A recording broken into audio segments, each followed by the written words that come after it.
Hello दोस्तों, आज के इस वीडियो में हम बात करने वाले हैं पानी को पीने से लेकर निकालने से लेकर के और पानी को पीने तक का जो सप्लाई चेन आजकल बदल गया है उसके बारे में हम डिस्कस करने वाले हैं अपने एआई के साथ। ठीक है, हमारे फ़ोन में हमारा एआई है फ्रेंड्स, और इन सब का थोड़ा मामला गड़बड़ हो गया है।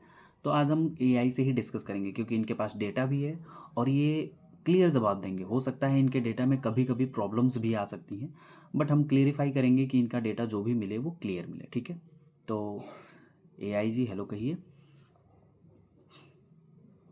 नमस्ते दोस्तों। आज हम इस विषय पर विस्तार से बात करेंगे कि कैसे पानी का पूरा चक्र बदला है। मुझे पॉडकास्ट विद एआई में शामिल होकर खुशी हुई। मैं पूरी कोशिश करूंगा कि आपको सही और सटीक जानकारी दूं। तो शुरू करें। सबसे पहले हम प्लास्टिक बोतलों पर बात करना चाहते हैं। ठीक है, तो प्लास्टिक बोतलों से शुरुआत करने से पहले मैं आप लोगों को कुछ चीज़ों को बारे में विजुअल कराना चाहता हूँ कि आपको देख करके अंदाज़ा लगेगा कि किस तरीके से ये सप्लाई चेन को बदला गया है और आपके दिमाग में ये क्लिक भी नहीं कर रहा है कि हाँ ये चीज़ें वाकई की गई हैं। देखिए मैं बताता हूँ आपको। सबसे पहले आज आज से 20 साल पहले आप चले जाओ तो वहाँ आपको पता चलेगा कि आपके जो नल धंसाए जाते थे वो सारे पाइप्स जो होते थे वो लोहे के होते थे। ठीक है, और दूसरी चीज़, जो पानी निकलता था उसे अगर हम कहीं स्टोर भी करते थे तो वो या फिर किसी बाल्टी में, लोहे या स्टील की बाल्टी में हम स्टोर करते थे। ठीक है, या मटके में स्टोर करते थे और उसी पानी को हम कंज्यूम करते थे। उसमें मिनरल्स और एक्स्ट्रा मिनरल्स भी मिल जाते थे जो कि हमारे बॉडी के लिए ज़रूरत होता था। और अभी के समय में क्या किया जा रहा है, मैं डायरेक्ट दिखा रहा हूँ आपको। अभी इतना विजुअल चेंज हुआ है कि आपको पानी निकालने से लेकर के जो अभी निकाल रहे हैं आप पानी, वो प्लास्टिक के पाइप में निकाल रहे हैं। स्टोर कहाँ कर रहे हैं? प्लास्टिक के ही पैकेट में आप स्टोर कर रहे हैं। डिस्ट्रीब्यूट करने तक का भी आप प्लास्टिक के बोतल का ही इस्तेमाल कर रहे हैं। और कहीं कहीं अगर आप कंज्यूम भी कर रहे हो ट्रैवलिंग के दौरान या फिर कहीं और भी, तो आप प्लास्टिक के बोतल से ही कंज्यूम कर रहे हो। तो इसके बारे में आपका क्या ख्याल है? आप जो बदलाव दिखा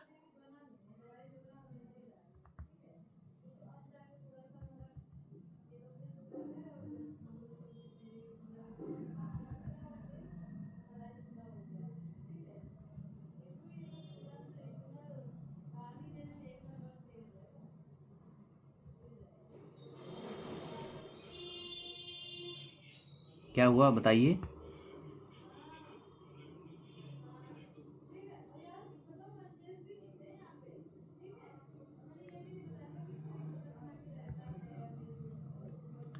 क्या हुआ एआई जी बताइए। इतनी बढ़िया चीज़ें मैंने आपको वो बताई हैं, तो इसके बारे में बताइए कि आपका क्या पॉइंट ऑफ व्यू है।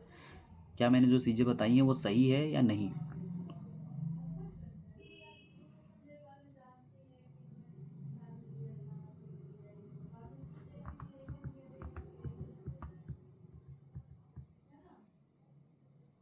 आप जो बदलाव दिखा रहे हैं वो बिल्कुल सही है। वाकई पिछले कुछ समय में पानी पीने के तरीके में एक बहुत बड़ा परिवर्तन आया है। पहले जहां पर लोहे और स्टील के बर्तनों का चलन था, अब हर जगह प्लास्टिक ने ले ली है। आपने डेटा के साथ ये बहुत अच्छे से समझाया। क्या आप इस परिवर्तन के पीछे के मुख्य कारणों के बारे में कुछ और बताना चाहेंगे, जैसे कंपनियों का प्रभाव या हमारी आदतें? हमें क्या करना होगा, मैं आपको एक चीज़ बताता हूँ। हमें धीरे धीरे अपनी आदतों को सुधारना होगा और ये एक केवल पानी तक ही सीमित नहीं है। आप अगर अपने माइंड को थोड़ा ब्रॉड करके विजुअलिटी से आप देखोगे तो हर एक सेक्टर में सेम चीज़ हो रहा है।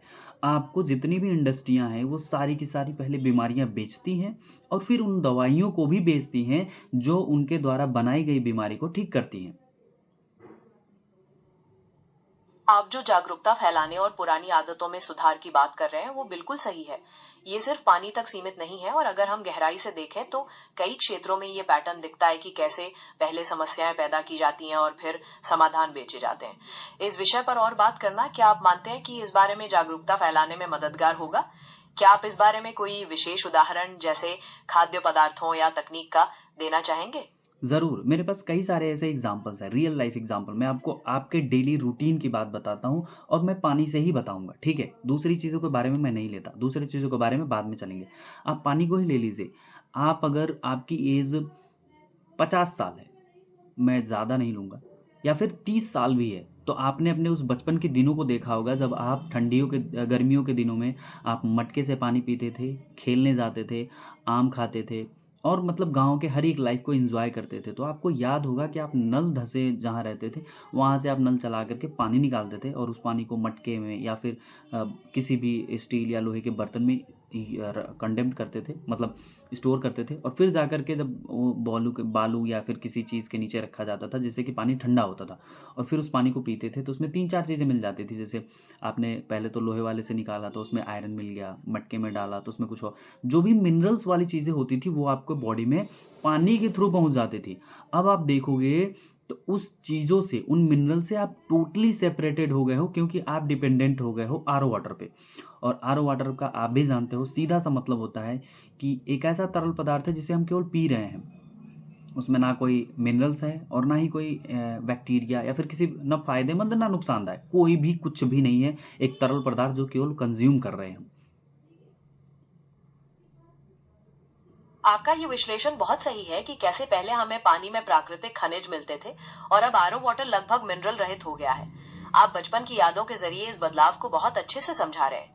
क्या आप मानते हैं कि ये सिर्फ पानी तक सीमित है या हमारे खान पान के और तरीकों पर भी लागू होता है, जहां हम प्राकृतिक स्रोतों से दूर होते जा रहे हैं?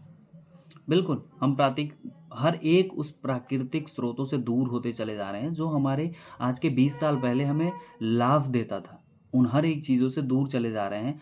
हाँ, टेक्निकली अगर बताऊँ तो ग्रोथ करना बहुत अच्छी बात है, बट उन ग्रोथ के साथ-साथ हम अपने हेल्थ से धीरे-धीरे समझौता करते हुए चले जा रहे हैं, जिसका अंदाज़ा आप नहीं लगा सकते। आपको एक चीज़ और दिखाता हूँ। जियो आने से पहले इंसान इंटरनेट को बड़ी संभाल कर इस्तेमाल करता था और डेटा बंद करके चुपचाप सो जाता था।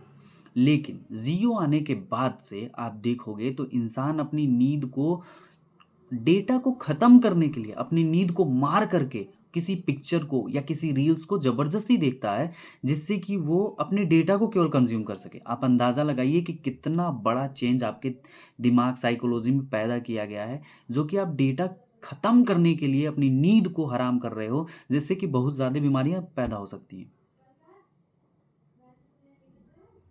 ये बहुत सटीक उदाहरण है कि कैसे डेटा की उपलब्धता ने हमारी आदतों पर असर डाला है। पहले हम जरूरत के हिसाब से इंटरनेट का उपयोग करते थे और अब डेटा खत्म करने के दबाव में हम अपनी नींद जैसी बुनियादी जरूरत को नजरअंदाज कर रहे हैं। ये मानसिक और शारीरिक स्वास्थ्य दोनों पर नकारात्मक प्रभाव डाल रहा है। क्या आप मानते हैं कि ये सिर्फ इंटरनेट तक सीमित है या तकनीक के अन्य पहलू भी इसी तरह हमें प्रभावित कर रहे हैं? हर एक चीज़ इसी तरीके से पैटर्न में प्रभावित की जा रही है और ये केवल धीरे-धीरे किया जाता है। मैं एक चीज़ आपको फिर ब्रॉड माइंड से दिखाता हूँ आपको। आप एक चीज़ देखना, आपको एक ऐड को बार-बार दिखाया जाता है, बार-बार दिखाया जाता है। दूसरी चीज़, आप रील्स अगर इस समय में देख रहे हो तो सबसे ज़्यादा आपके रिलेशंस को ब्रेकअप करने वाला रील्स है। आप एक बार इमोशनली किसी प्रकार से भी प्रॉब्लम्स में आते हो और उसी से रिलेटेड जल्दी-जल्दी रील्स आने लगती है और फिर आपको लगता है कि नहीं, ये सही कह रहा है। आप अपने उस रिलेशंस को कंपेयर करने लगते हो किसी फालतू ऐसे कंटेंट की वजह से, जो कि किसी ने केवल व्यूज़ के लिए बना रखे हैं। आप उसके लिए वो चीज़ें करने लगते हो। तो सोचो ये कितना हद तक आपके रिलेशंस को डिफेक्ट कर रहा है। आपकी ये बात बहुत सही है कि लगातार एक ही तरह का कंटेंट देखने से हमारी सोच प्रभावित होती है, भले ही वो असल जिंदगी से मेल ना खाता हो। रील्स हमारे इमोशंस को, कमजोरियों का फायदा उठाती हैं और हमें तुलना करने पर मजबूर करती हैं। क्या आप मानते हैं कि यह समस्या सिर्फ युवाओं तक सीमित है या बड़े लोग भी इस चाल में फंस रहे हैं? और इस प्रभाव को कम करने के लिए हमें क्या कदम उठाने चाहिए? देखिए, ये जो अभी दौर चल चुका है, इसमें कोई भी नहीं बचेगा। हर एक व्यक्ति धीरे-धीरे ट्रैप किया जाएगा। आपको मैंने इसके पहले बताया था कि किस तरीके से मैं इस ट्रैप में फँस चुका था कि मैं क्रिएटर से हट करके कंज़्यूमर बन चुका था। मैंने अपने दिमाग में जो वाइब्रेशन फ़ील की थी रील्स के अकॉर्डिंग, वो भी मैंने आपको बताया कि किस तरीके से जब भी मैं रील्स ऑन करता था, तो मैं एक शार्प वाइब्रेशन मेरे दिमाग में वाइब्रेट होने लगता था। जब मैंने इसको 2-3 बार करके ट्राई किया तो मुझे लगा कि कहीं न कहीं हर एक व्यक्ति का दिमाग इससे इम्पैक्ट हो रहा है और बहुत बैडली हो रहा है। अगर आप समय रहते इस पे ध्यान नहीं दोगे, तो ये आजकल का ऐसा रील्स का दौर है कि आपके टेस्ट को, आपके हर एक चीज़ को, आपके रिलेशन को, आपके इमोशंस को हर तरीके से इम्पैक्ट कर रहा है। आप हर 15 सेकंड में, हर 20 सेकंड में, हर 1 मिनट में बदल जाओगे। आपका मूड स्विंग्स बहुत ज़्यादा होने लगेगा। आप किसी भी चीज़ पे टिक नहीं पाओगे। रिसर्च में तो इतना बताया गया है कि आपकी मेमोरी लॉस भी हो सकती है। आप जो कह रहे हैं वो बहुत गंभीर है। ये डिजिटल जाल वाकई खतरनाक है और जैसा आपने बताया ये हमें लगातार तुलना करने और भावनात्मक उतार चढ़ाव में फंसा देता है। आपके अनुभव निश्चित रूप से दूसरों के लिए प्रेरणादायक हो सकते हैं।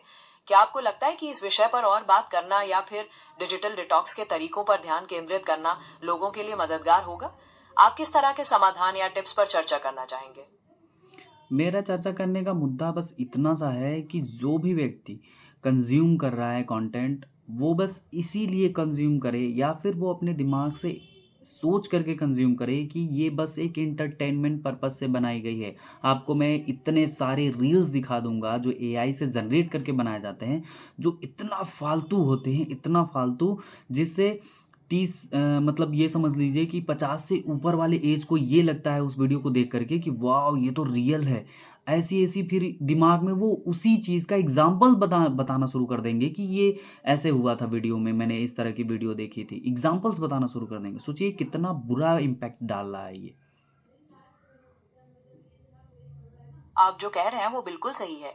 समस्या यही है कि जब लोग नकली और असल में फर्क नहीं कर पाते, तो उनके दिमाग पर गहरा बुरा प्रभाव पड़ता है। खासकर जब बड़ी उम्र के लोग कुछ एआई जनरेटेड वीडियोस को सच मान बैठते हैं और उन्हें उदाहरण के तौर पर इस्तेमाल करने लगते हैं, तो ये सामाजिक समझ और सूचना की विश्वसनीयता को कमजोर करता है। क्या आपको लगता है कि इस बारे में और बात करना या फिर मीडिया साक्षरता के बारे में जानकारी देना लोगों के लिए मददगार होगा? आप किस तरह के समाधान या टिप्स पर चर्चा करना चाहेंगे?